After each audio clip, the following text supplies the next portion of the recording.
Merci madame la présidente, madame la ministre.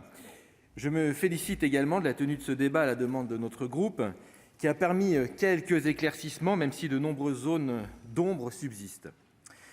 Je ne reviens pas sur l'ensemble des problématiques évoquées ce matin, elles sont nombreuses et interrogent, quelles que soient les opinions des uns et des autres, sur le devenir de l'atome dans notre mix énergétique. Notre parc est vieillissant, les problèmes de maintenance se multiplient, voire les problèmes plus graves, comme les fuites et inondations évoquées tout à l'heure à la centrale de Tricastin.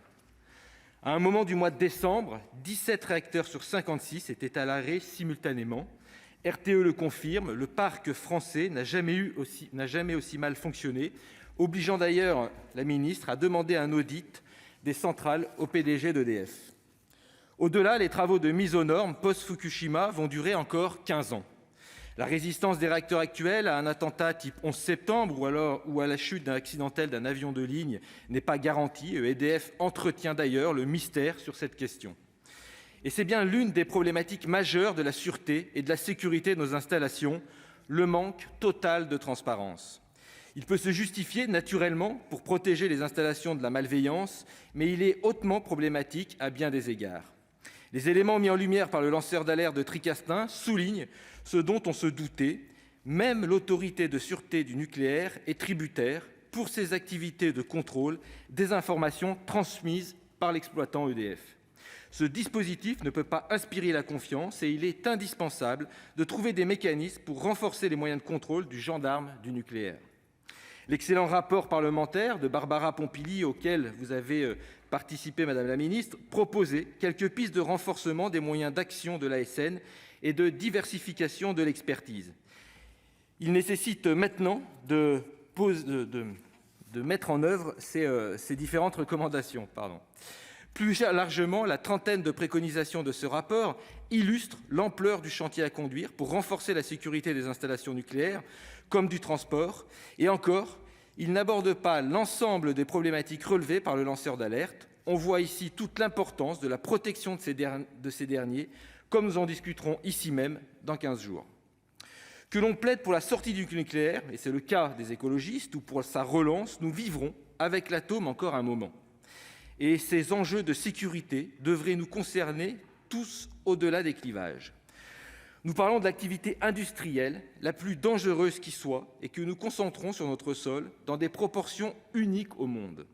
Sans polémiquer, je m'étonne néanmoins que les partisans de la relance du nucléaire ne plaident pas davantage pour le renforcement drastique de la sûreté afin de rassurer nos millions de compatriotes inquiets à juste titre.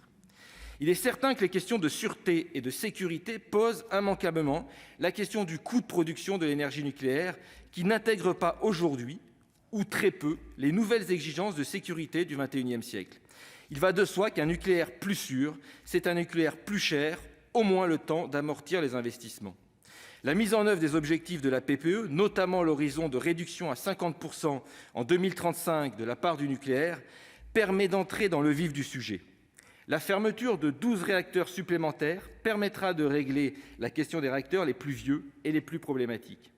Mais le choix des réacteurs à démanteler ne peut pas relever de la décision solitaire d'EDF.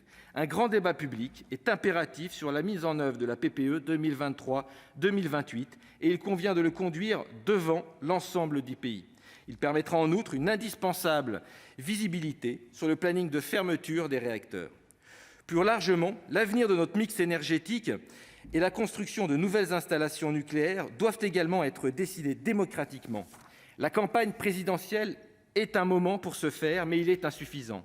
Comme le préconise Chantal Jouanneau et la Commission nationale du débat public, il faut un débat démocratique, transparent, sur notre avenir énergétique. Cette transparence est indispensable et permettra également de renforcer la sûreté de nos centrales.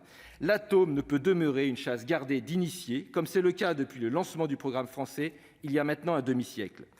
Cette endogamie de l'expertise nucléaire entraîne une certaine omerta dans toutes les instances de l'État et constitue un facteur de risque considérable.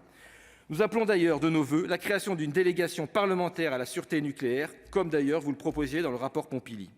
Pour conclure, permettez-moi quand même de rappeler que les solutions pour faire face aux questions de sûreté de notre parc, que cela soit le renouvellement des centrales actuelles ou la construction de nouvelles, ne trouvent d'horizon qu'à 10, 15 ou 20 ans et ne permettront en aucune façon de faire l'économie d'une montée en puissance drastique des énergies renouvelables d'ici 2030.